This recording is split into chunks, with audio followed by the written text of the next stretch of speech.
ശബരിമല സ്വർണ്ണക്കൊള്ള കേസിൽ പുതിയൊരു വഴിത്തിരിവായിട്ടുണ്ട്. തന്ത്രി കണ്ഠരര് രാജീവരരെ ഇപ്പോൾ ചോദ്യം ചെയ്യുകയാണ്. രഹസ്യ കേന്ദ്രത്തിലാണ് ചോദ്യം ചെയ്യുന്നതെന്ന് അറിയാൻ കഴിയുന്നുണ്ട്. ഇപ്പോൾ പത്മകുമാർ പറഞ്ഞ ദൈവതുല്യൻ എന്ന് പറയുന്ന ആൾ ഇദ്ദേഹമാണോ എന്നാണ് ഇപ്പോൾ കേരളം ചർച്ച ചെയ്യുന്നത്. അത് ഇനിയും കൂടുതൽ പേരെ ചോദ്യം ചെയ്യുമോ, അതായത് ഈ ചോദ്യം ചെയ്യൽ അറസ്റ്റിലേക്ക് നീങ്ങുമോ എന്നൊക്കെയുള്ള സംശയങ്ങളാണ് ഏവരും ഇപ്പോൾ പങ്കുവെക്കുന്നത്. നേരത്തെ തന്നെ സൗപർണ്യ പറയുമല്ലോ, മന്ദഗതിയിലാണ് അന്വേഷണം എന്ന് പൊതുവെ പരാതിയുണ്ട് എന്ന്. അപ്പം ഞാൻ പറയുമായിരുന്നു, അവർ മന്ദഗതിയിലാണ് എങ്കിലും കൃത്യമായ അന്വേഷണം നടക്കും എന്നൊരു വിശ്വാസമുണ്ട് എന്ന്. അപ്പോൾ കൃത്യമായ തെളിവുകൾ ഇല്ലാതെ ചോദ്യം ചെയ്യാൻ വിളിക്കേണ്ട ആവശ്യമില്ല. വെറുതെ ഒരു ചോദ്യം ചെയ്യൽ, ചടങ്ങിനൊരു ചോദ്യം ചെയ്യലല്ല വേണ്ടത്. കൃത്യമായ വിവരങ്ങൾ കയ്യിൽ വെച്ചിട്ട് തെളിവുകളുടെ സാന്നിധ്യത്തിൽ തന്നെ ചോദ്യം ചെയ്യാൽ മാത്രമേ അതിന് കൃത്യമായ നടപടി ഉണ്ടാവുകയുള്ളൂ. അതുകൊണ്ടായിരിക്കാം ഈ ഒരു സമയം എടുക്കുന്നതെന്നാണ് എനിക്ക് തോന്നുന്നത്. അപ്പോൾ ഈ ഉണ്ണികൃഷ്ണൻ പോറ്റിയുമായി തന്ത്രിക്ക് നേരത്തെ ബന്ധമുണ്ടായിരുന്നു എന്ന് പത്മകുമാർ മൊഴി കൊടുത്തിട്ടുണ്ടായിരുന്നു. പക്ഷേ തന്ത്രി പറഞ്ഞത് അത്ര വലിയ അടുപ്പമൊന്നും ഇല്ലായിരുന്നു, അറിയാമായിരുന്നു എന്നേ ഉള്ളൂ എന്നാണ് പറഞ്ഞിരുന്നത്. പക്ഷേ കണ്ഠരര് രാജീവര് ശബരിമല വരുന്നതിന് മുന്നേ ജലഹള്ളി അയ്യപ്പ ക്ഷേത്രത്തിലായിരുന്നു തന്ത്രിയായിരുന്നത്. അവിടെ ഈ ഉണ്ണികൃഷ്ണൻ പോറ്റിയുമായി അവിടെ വെച്ചേ ഉള്ള പരിചയമാണെന്നാണ് ഇപ്പോൾ അന്വേഷണ ഉദ്യോഗസ്ഥർ പറയുന്നതും പത്മകുമാർ പറഞ്ഞതും അങ്ങനെ തന്നെയാണ്. പക്ഷേ തന്ത്രി നേരത്തെ പറഞ്ഞത് അങ്ങനെ അല്ലായിരുന്നു എന്നാണ്. അപ്പോൾ ശരിക്കും ഇപ്പൊ രാഹുൽ ഈശ്വർ അടുത്ത വാദവുമായി ഇപ്പൊ രംഗത്തെത്തിയിട്ടുണ്ട്. തന്ത്രിയെ കൊടുക്കാനുള്ള നീക്കമാണ് നടക്കുന്നതെന്നും മറ്റു പലരെയും രക്ഷിക്കാനുള്ള നീക്കമാണ് നടക്കുന്നതെന്നും ആണ് രാഹുൽ ഈശ്വർ വാദിക്കുന്നത്. ശരിക്കും പറഞ്ഞാൽ എന്താണ് ഇതിൽ സത്യം എന്ന് നമുക്കറിയില്ല. ഇപ്പോൾ SIT ശരിയായ രീതിയിലാണ് അന്വേഷണം നടത്തുന്നതും കോടതിയുടെ നിരീക്ഷണത്തിൽ തന്നെ അന്വേഷണം നടത്തുന്നത് കൊണ്ടും തന്നെ അതിൽ ഇനി ഒരു കള്ളത്തരം നടത്താൻ സാധ്യതയുണ്ടോ എന്ന് തോന്നേണ്ടതില്ല. എന്നാലും മറ്റു പലരെ രക്ഷിക്കാൻ വേണ്ടി ഇനി തെളിവുകൾ വളച്ചൊടിക്കപ്പെടുമോ, മൊഴികൾ ഇനി പത്മകുമാർ നൽകുന്ന മൊഴി അനുസരിച്ചായിരിക്കും തുടർന്നുള്ള അന്വേഷണം. അപ്പോൾ പത്മകുമാർ ഏത് രീതിയിലാണ് മൊഴി നൽകുന്നതെന്നും ഇനി തന്ത്രിയെ ചോദ്യം ചെയ്ത് കഴിയുമ്പോൾ കിട്ടുന്ന മൊഴിയും അതും തമ്മിലുള്ള മാച്ച് എങ്ങനെയാണെന്നും എല്ലാം നോക്കിയിട്ടായിരിക്കും ഇനി മുന്നോട്ടുള്ളത്. അപ്പോൾ സവർണിക ഇനി എന്താ കരുതുന്നത്? ഇനിയും കൂടുതൽ ആൾക്കാർ VIP ഇതിൽ ഉൾപ്പെടുമെന്ന് കരുതുന്നുണ്ടോ? ഞാൻ കരുതുന്നത് എന്താണ്, തന്ത്രിയിൽ ഒതുങ്ങില്ല ഈ കേസ്. ഞാൻ ആദ്യം മുതൽ പറഞ്ഞതുപോലെ ഇപ്പോഴും ഞാൻ ഉറച്ചു പറയുന്നു, ഈ ശബരിമല സ്വർണ്ണക്കൊള്ളയിലെ സംവിധായകൻ എന്ന് പറയുന്ന, അല്ലെങ്കിൽ ഇത് സംവിധാനം ചെയ്ത, അല്ലെങ്കിൽ ഇതിന്റെ ഐഡിയ ആ ആൾ ഇപ്പോഴും എന്താണ് പിന്നിൽ തന്നെയാണ്. ഇതിന്റെ അഭിനേതാക്കൾ ഓരോരുത്തരെയാണ് ചോദ്യം ചെയ്യുന്നതും കുടുങ്ങിയത് എന്നാണ് ഞാൻ വിശ്വസിക്കുന്നത്. പിന്നെ ചേച്ചി ഇപ്പോ തന്ത്രിയായിട്ടുള്ള രാജീവ് കണ്ഠരര് കസ്റ്റഡിയിലാണ് SITയുടെ, ചോദ്യം ചെയ്യുകയാണ്. ചിലപ്പോൾ വേണമെങ്കിൽ അറസ്റ്റ് ചെയ്യാം, കാര്യം അറസ്റ്റ് ചെയ്യാനുള്ള സാധ്യത കൂടുതലാണ് എന്നാണ് പറയുന്നത്. പക്ഷെ ഇതിനകത്ത് മറ്റൊരു വശമുണ്ട്. ചോദ്യം ചെയ്ത് കഴിഞ്ഞാൽ അവർ കുറ്റക്കാരാകണമെന്നില്ല. കാരണം കടകംപള്ളി സുരേന്ദ്രൻ ദേവസ്വം വകുപ്പ് മന്ത്രിയായിരുന്നതിന്റെ പേരിൽ കടകംപള്ളി സുരേന്ദ്രനെയും PS പ്രശാന്തിനെയും ചോദ്യം ചെയ്തിരുന്നു. പിന്നെ അതിന്റെ അകത്തുള്ള ഒരു പ്രശ്നം എന്ന് പറയുന്നത്, ഇന്ന് രാജീവ് കണ്ഠരരെ ചോദ്യം ഞാൻ വിളിക്കുന്നു, ഇപ്പൊ തന്നെ അത് മാധ്യമങ്ങൾ ബ്രേക്ക് ചെയ്തു. പക്ഷേ കടകംപള്ളി സുരേന്ദ്രന്റെ കാര്യത്തിൽ അത് അങ്ങനെ ആയിരുന്നില്ല, 2 ദിവസം കഴിഞ്ഞു. പിന്നെ അതുപോലെ തന്നെ മൊഴി നൽകി 1 മാസങ്ങൾക്ക് ശേഷമാണ് കടകംപള്ളി ചോദ്യം ഞാൻ വിളിക്കുന്നത് എന്ന് പറയുന്ന ഒരു കാര്യമാണ് അതിന്റെ അകത്തുണ്ടായിരുന്നത്. ഈ പറയുന്ന പോലെ ആദ്യം തന്ത്രി പറഞ്ഞത് എന്താണ്, തന്ത്രിക്ക് ഉണ്ണികൃഷ്ണൻ പോറ്റിയുമായി ബന്ധമില്ല, ഈ നടക്കുന്ന കൊള്ളയിൽ അല്ലെങ്കിൽ ശബരിമലയുമായി ബന്ധപ്പെട്ട ഇത്തരം കാര്യങ്ങളിൽ തനിക്ക് പങ്കില്ല. തന്ത്രി പറഞ്ഞത് അങ്ങനെയാണ്.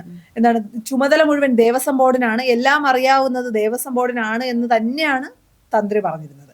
പക്ഷെ ഇപ്പൊ ചോദ്യം ചെയ്യുന്നത് നമുക്കറിയില്ല എന്തിന്റെ അടിസ്ഥാനത്തിലാണ് എന്നുള്ളത്. കാര്യം ചിലപ്പോൾ കിട്ടിയ മൊഴിയുടെ അടിസ്ഥാനത്തിലായിരിക്കും. ഇതിന്റെ അകത്ത് ചേച്ചി നേരത്തെ പറഞ്ഞതുപോലെ പത്മകുമാറിന് വലിയൊരു റോളുണ്ട്.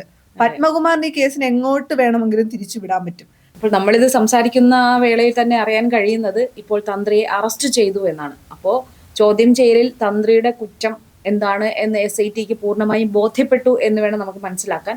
അങ്ങനെ തന്ത്രി ഇപ്പോൾ അറസ്റ്റിലായിരിക്കുകയാണ്. അപ്പോൾ ഇപ്പൊ തന്ത്രി അറസ്റ്റിലായി, ഇപ്പൊ ഉണ്ണികൃഷ്ണൻ പോറ്റിക്കും അതിൽ പങ്കുണ്ട്. എന്നാലും ഇവർക്ക് രണ്ടുപേർക്കും മാത്രമായിട്ട് ഇതൊന്നും പൂർത്തിയാക്കാൻ കഴിയില്ല.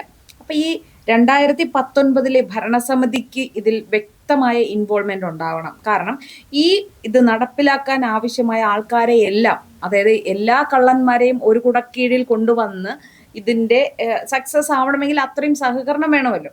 അപ്പൊ അതുകൊണ്ട് ഈ തന്ത്രിയുടെ അറസ്റ്റോടുകൂടി ഈ അന്വേഷണം പൂർത്തിയാകുമെന്ന് കരുതാൻ കഴിയില്ല. കാരണം ഇനിയും ഇതിൽ ഇൻവോൾവ്ഡ് ആയിട്ടുള്ള ആൾക്കാരെ കണ്ടെത്തി. ഇപ്പൊ തന്ത്രിയെ ചോദ്യം ചെയ്യുമ്പോൾ അതിൽ നിന്ന് കൂടുതൽ വിവരങ്ങൾ കിട്ടും. തന്ത്രി പറഞ്ഞത് ഇവിടെ നിന്നും സ്വർണം പൊതിഞ്ഞ കവചങ്ങളായിരുന്നു ശില്പത്തിൽ, ദ്വാരപാലക ശില്പങ്ങളിൽ ഉണ്ടായിരുന്നത്. 2019 ശില്പത്തിലെ സ്വർണ്ണപ്പാളികൾ അറ്റകുറ്റപ്പണിക്കായി കൊണ്ടുപോയത് തന്റെ അനുമതിയോടെ അല്ല എന്ന് അദ്ദേഹം പറഞ്ഞിട്ടുണ്ട്. അങ്ങനെയാണെങ്കിൽ അദ്ദേഹത്തിന്റെ അനുമതി ഇല്ലാതെ എങ്ങനെയാണ് ഇത് പുറത്തേക്ക് കൊണ്ടുപോയത്? ആ കാര്യവും അന്വേഷണ പരിധിയിൽ വരേണ്ടതാണ്. അപ്പൊ അതിന് അത്രയും സ്വാധീനം ചെലുത്താൻ ആർക്ക് കഴിഞ്ഞു?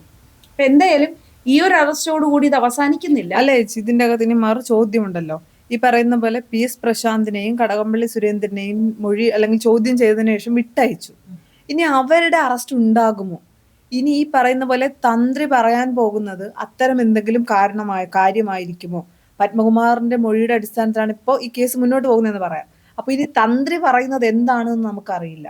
പിന്നെ ഈ പറയുന്ന പോലെ കടകംപള്ളി സുരേന്ദ്രൻ എന്ന് പറയുന്നത് ആ സമയത്തുള്ള ദേവസ്വം വകുപ്പ് മന്ത്രിയാണ്, അതിന്റെ പേരിലാണെന്ന് പറയാം. ഈ PS പ്രശാന്ത് ആ ടൈമിലെ ദേവസ്വത്തിന്റെ പ്രസിഡന്റ് ആയിരുന്നില്ല ദേവസ്വം ബോർഡിന്റെ. അതിന്റെ അകത്തൊരു സംശയം നിലനിൽക്കുന്നുണ്ട്.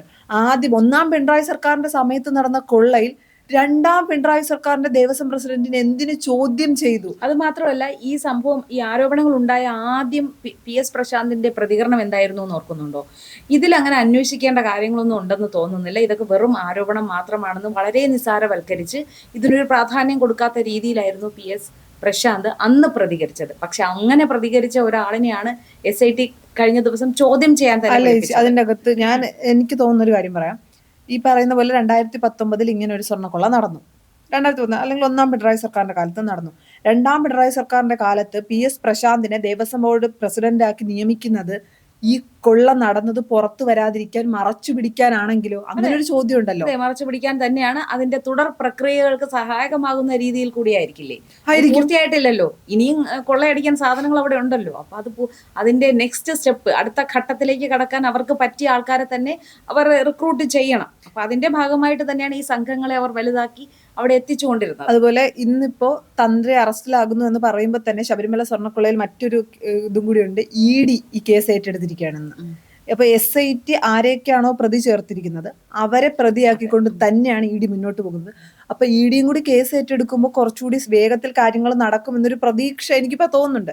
പിന്നെ അതുപോലെ തന്നെ ഇനി ഇതിന്റെ ഈ ഉണ്ണികൃഷ്ണൻ പോറ്റി, പത്മകുമാർ, ഗോവർദ്ധനൻ, ഇപ്പൊ അകത്തായ തന്ത്രി, ഇവരിൽ ഒതുങ്ങില്ല ഈ കേസ്. അത് ഉറപ്പായിട്ടുള്ള കാര്യമാണ്.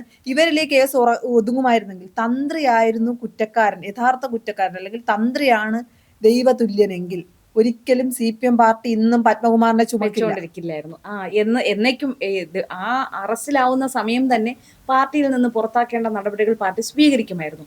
അപ്പൊ ഇനി ദൈവതുല്യരായിട്ടുള്ള ഇനിയും ആൾക്കാരുണ്ടാകാം. അവരുടെ പേര് പത്മകുമാർ വെളിപ്പെടുത്താതിരിക്കാൻ വേണ്ടി പാർട്ടി ഇപ്പോഴും പത്മകുമാറിനെ സംരക്ഷിക്കുന്നു. പകരം ഏത് തരത്തിൽ ഇപ്പൊ പത്മകുമാറിന്റെ മൊഴി മാറ്റി നൽകിയാൽ പോലും അടുത്ത് അറസ്റ്റിലാവുന്ന ആളെ ചോദ്യം ചെയ്യുമ്പോൾ അത് ക്ലിയർ ആവണമല്ലോ, അല്ലാതെ പത്മകുമാറിന് വ്യാജമൊഴി കൊടുക്കാൻ കഴിയില്ല. ഇപ്പോ തന്ത്രിയെ കുടുക്കി മറ്റൊരാളെ രക്ഷപ്പെടുത്താനാണ് പത്മകുമാർ ശ്രമിക്കുന്നതെങ്കിൽ ഇപ്പൊ തന്ത്രിയുടെ മൊഴി എടുക്കുമ്പോൾ അറിയാലോ. പിന്നെ അതിനനുകൂലമായി തെളിവുകൾ വേണ്ടേ? അത് കളക്ട് ചെയ്യുമ്പോൾ അതിനനുസരിച്ച് പത്മകുമാറിന് ആരെയും അങ്ങനെ രക്ഷിക്കാൻ കഴിയുമെന്ന് തോന്നുന്നില്ല, ആരെയും കൊടുക്കാനും കഴിയില്ല. കാര്യം തെളിവുകൾ വേണമല്ലോ. ഇപ്പൊ രാഹുൽ ഈശ്വറിന്റെ ബന്ധുവാണ് ഈ പറയുന്ന രാജീവ് കണ്ഠര്.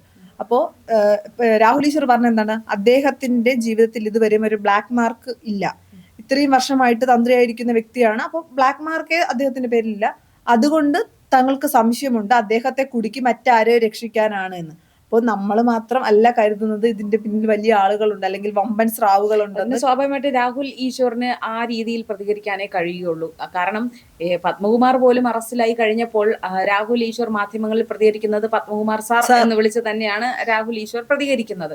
അതെന്തുകൊണ്ടാണെന്ന് അറിയില്ല. അപ്പൊ പ്രത്യേകിച്ചും അവരുടെ ബന്ധുവും അവരുടെ ആ കുടുംബത്തിൽ ഉള്ളതാളുമായതുകൊണ്ട് അങ്ങനെ മാത്രമേ രാഹുൽ ഈശ്വറിന് പ്രതികരിക്കാൻ കഴിയുകയുള്ളൂ എന്നാണ് ഞാൻ കരുതുന്നത്. അല്ലേ? അത് ശരിയാണ്. കാര്യം ബന്ധുവാണ്, സപ്പോർട്ട് ചെയ്യണം, ചേർത്ത് നിർത്തണം എന്നതിനപ്പുറം ഒരിക്കലും തന്ത്രിയാണ് ഇതിന്റെ എല്ലാത്തിന്റെയും പിന്നിലേക്ക്. അങ്ങനെയാണെങ്കിൽ എന്തുകൊണ്ട് SIT ഇത്രയും വൈകി?